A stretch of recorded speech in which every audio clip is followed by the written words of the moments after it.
proposed public art project entitled The Enslaved Africans Rain Garden seeks to honor the legacy of the enslaved Africans who contributed to the founding of New York and the United States.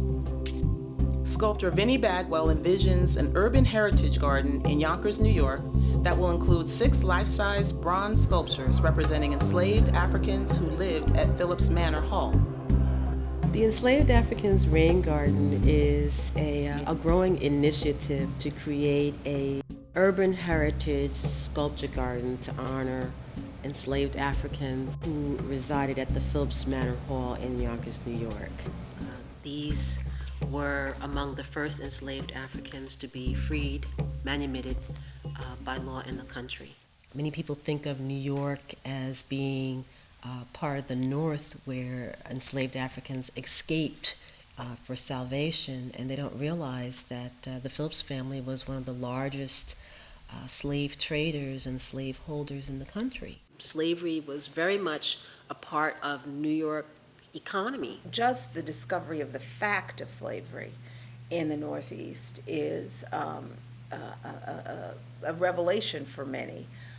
And I think for people who were aware that there was slavery in the North, their view of it is very abstract. I think this period of history is really important to examine because a lot of people are not aware of all of the intricacies and different levels of the story. The story of the enslaved Africans here in Yonkers, in New York, it's a story that begs to be told. The story begins here, at the Hudson River. The house is like a block away.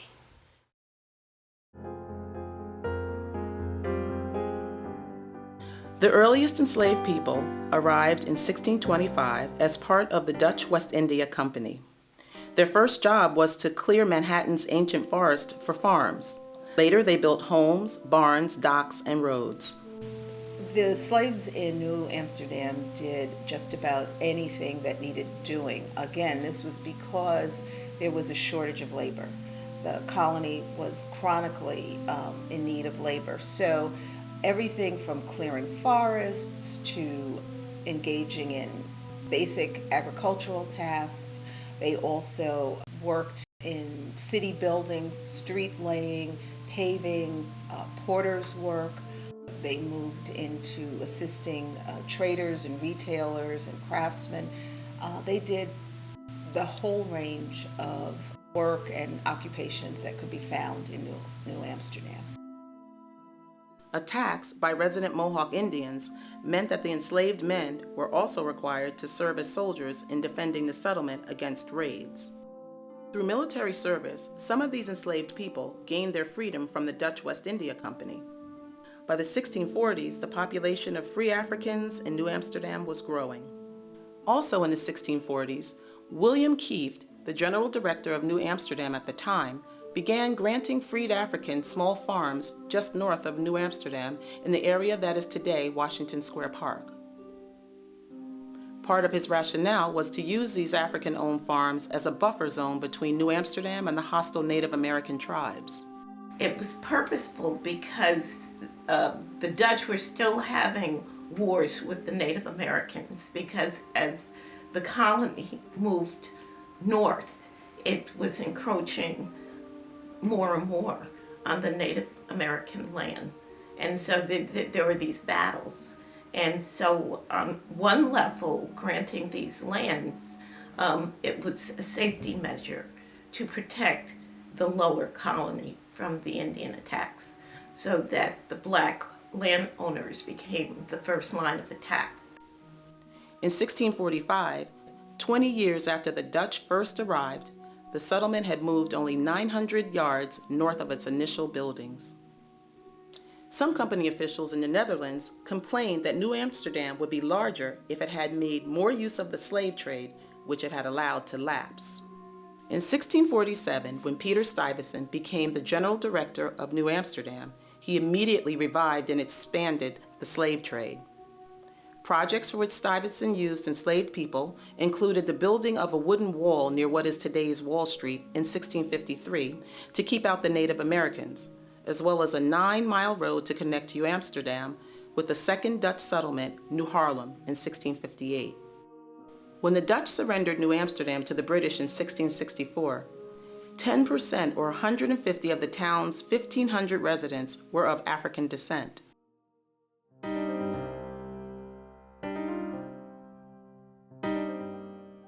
Through the 1700s, Britain steadily increased the importation of enslaved people to newly named New York, as well as all of its American colonies.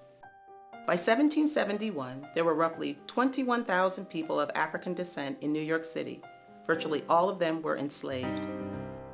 The British really formalized slavery because they needed workers, and chattel slavery, in which, the importation of enslaved individuals from the west coast of Africa took hold, and that was the slave trade, the triangular slave trade, because the enslaved were not just imported to, America, but the Americas, North America, South America, Central America, and also the Caribbean.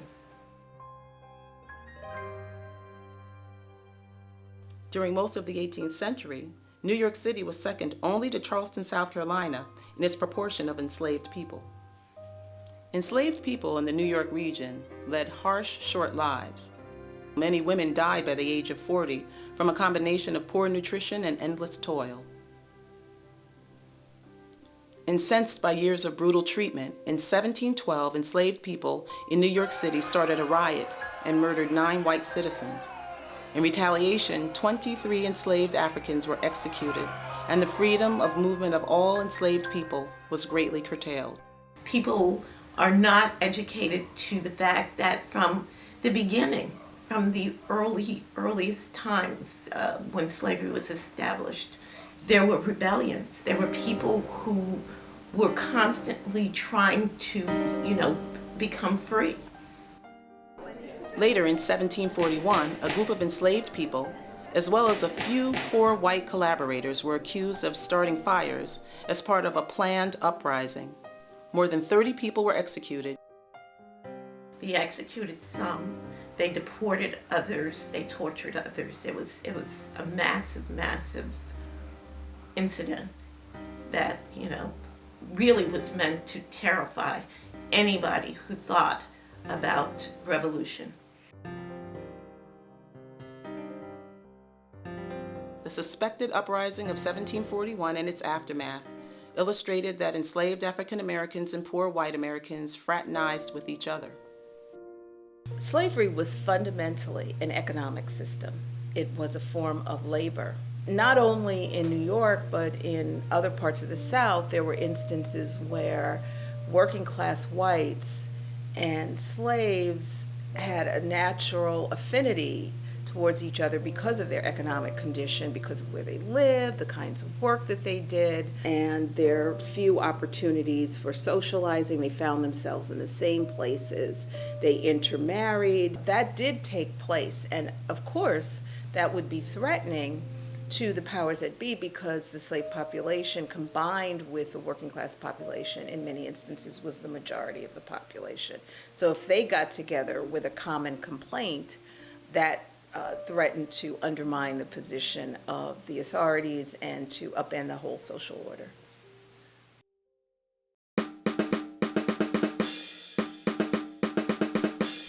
In unexpected ways, the American Revolutionary War would shake the foundations of slavery in the North. One of the first public acts of the Revolution in New York City was the tearing down of an equestrian statue of King George III in 1775. According to historical accounts, many African Americans were among those in the patriot crowd. However, subsequent developments would make many enslaved African Americans more sympathetic to the British cause. When the Revolutionary War broke out, British authorities offered freedom to enslaved African Americans in exchange for service in the Loyalist Army.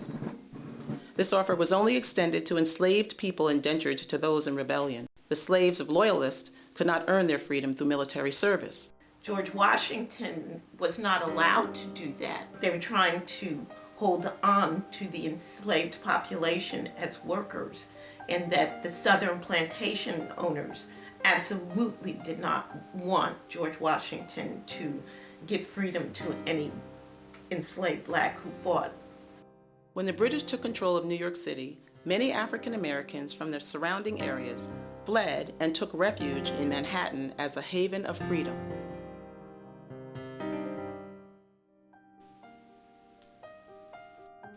One reason that enslaved people could escape their farms was that as a result of the Revolution, the area around New York City, including Westchester County and northern New Jersey, became neutral ground. British and Patriot forces scuffled back and forth, with neither side holding strong governmental authority over the region.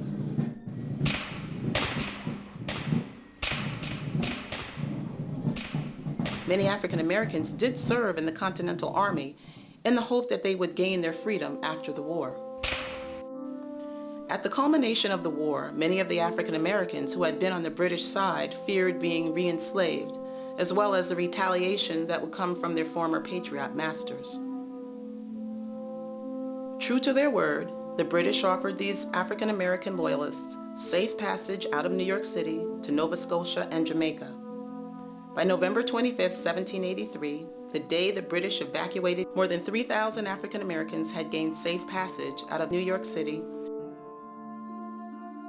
Despite the need for some to flee the United States and the fact that slavery remained entrenched in New York, tangible markers of freedom gave hope.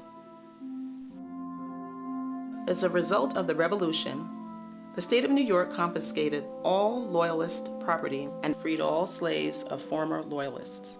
These included 6 enslaved people at Phillips Manor Hall in Yonkers. You have the Revolutionary War, and you've got 200 New Yorkers who decide that they want to remain loyal to the king. And so the state of New York says, okay, that's cool, but you have to give us back your land. But then the state realized that the Phillips family, who was one of the largest slave trader and slave holders in the United States, second to South Carolina, they had these enslaved Africans, and the state was not interested in becoming the holder of slaves. John Jay, who then was a legislator, fought to create the first law to emancipate them. Where enslaved Africans slept at night, up to 40 people, staying in the attic. It's incredible when you think about it. During the American Revolutionary War, Phillips Manor Hall was part of a vast estate owned by Frederick Phillips III. Phillips' estate or manor encompassed 52,000 acres and extended all the way from what is today the northern Bronx up to the Croton River. The Dutch in New Amsterdam set up a system of patroonships whereby a few people were fortunate enough to be handed huge cessions of land. And the British, when they took over in 1664, continued that a few years later by giving huge proprietorships to a few individuals.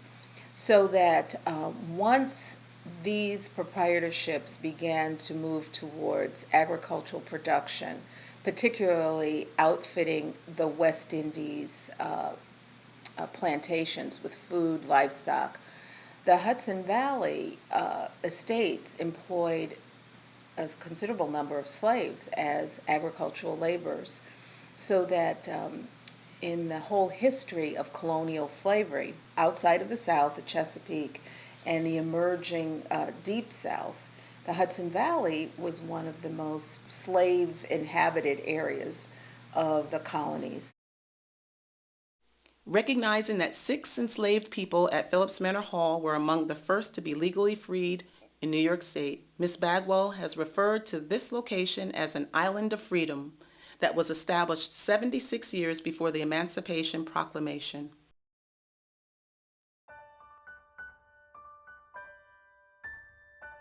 Start off with finding out that there were enslaved Africans that lived like really 2 blocks from where I live, over there. And it's like, okay, And the city councilwoman, Patricia McDowell, who brought this to my attention, her question was, where are they buried? And of course, we don't know. They're here, but we don't know, so it's like, all right. But just because you don't know where they are doesn't mean they don't exist. And it doesn't mean that they didn't exist. So, we are choosing this particular medium to acknowledge their presence. Because little is known of who exactly these enslaved African Americans were, Miss Bagwell hopes to humanize these people. She has thus created models to share her vision with the community. She conducted research on the origins of enslaved people in Africa, as well as the kinds of things they might have experienced in North America, to give these characters names, occupations, ages, and individual personalities. My style is realism. The first sculpture that I created, Isati, I named her. I gave her a Liberian name. This is a waterfront town, and so I imagined there were fishermen, and it must have been somebody's job to bring the fish back to the house. So Isati carries a bucket on her head, and she carries fish. Themba, the boatman.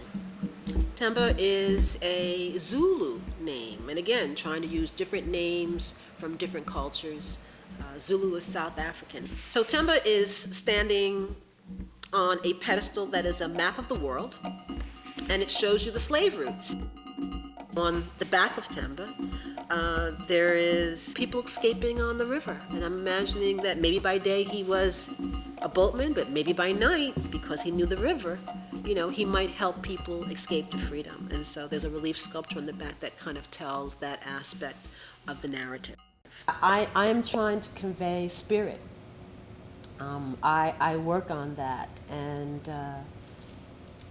facial expressions and posture and movement and all these things that we kind of take for granted. What the spirit is experiencing inside these shells, and to make people really, really understand the concept is that we're all the same. Even though we're different on the outside, on the inside, we have the same feelings, we have the same dreams, the same ideas, that, in every culture, there's a common thread. And that it doesn't matter that, we're different colors, or we speak different languages, or we live in different places, or that we never meet. That doesn't matter. What matters is that, we're all part of this giant organism, on this little blue and green ball. That's actually the bottom line. Bibi in Swahili means grandmother. And again, the emotion on her face, there's anguish, there's fatigue, there's wonder. It's like, oh my God, how long do I have to do this? One of the other things that I decided to include was language. You've got Braille. I find it visually intriguing, but I also like the idea that someone can touch that and read it and know that it means something. I also wanted to use African languages. And so on her back, there is a prayer in Igbo. And essentially, she is praying for the people that have died, and she's just simply asking God to receive them and, to take them and, to give them peace.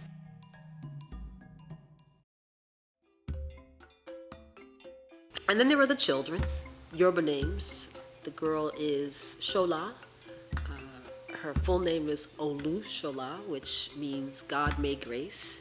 And the boy's name is Olimide, which means God has arrived. And they are together. And again, I imagine that when the rain garden becomes real, people will come, they will bring their children, and I think it's important for people to remember that children were very much a part of the slave trade.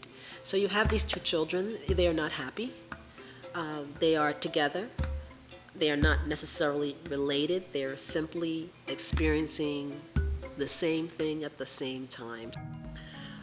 On the little girl's dress on the side are memories. You don't have giraffes here, you don't have elephants, and everything is different, but still you have your memories. When these individuals are combined into a group, they represent a much larger story. This is about documenting how a group of people lived, how they survived, how they took their adversity and they made it into something powerful and meaningful, and how they contributed to American culture. A great amount of what we experience today is built on the backs of these people. And I think it's only fitting that they be acknowledged and remembered. A law of gradual emancipation passed by the New York State Legislature in 1799 left groups of enslaved people indentured for many years. A subsequent law of 1817 aimed for the complete removal of slavery in New York State by July 4, 1827. However, even that law had caveats. It would not be until 1840 that the census listed no enslaved people in the city of New York. Molding life-size bronze sculptures will be an expensive undertaking, so a crucial goal of the Enslaved Africans Rain Garden project is to raise funds and enlist many forms of assistance to make the dream a reality. Ms. Bagwell is guided by the belief that visual art is one of the most powerful ways to connect people to history. It's a thread that leads you to now. You know, if you can go from now back, you can go from back, and you can go backwards and forwards. And you realize how everything is connected. You know, when you go into history, you can see how you got to be where you are. It's not like your day-to-day life is just declared. It stands on days upon days of evolution. You know, I'm a vessel, this comes through me. We're messengers. You know, we are here to deliver the word. And I think art is a great medium to teach humanity how to be human with each other. And that's my job. That's my job.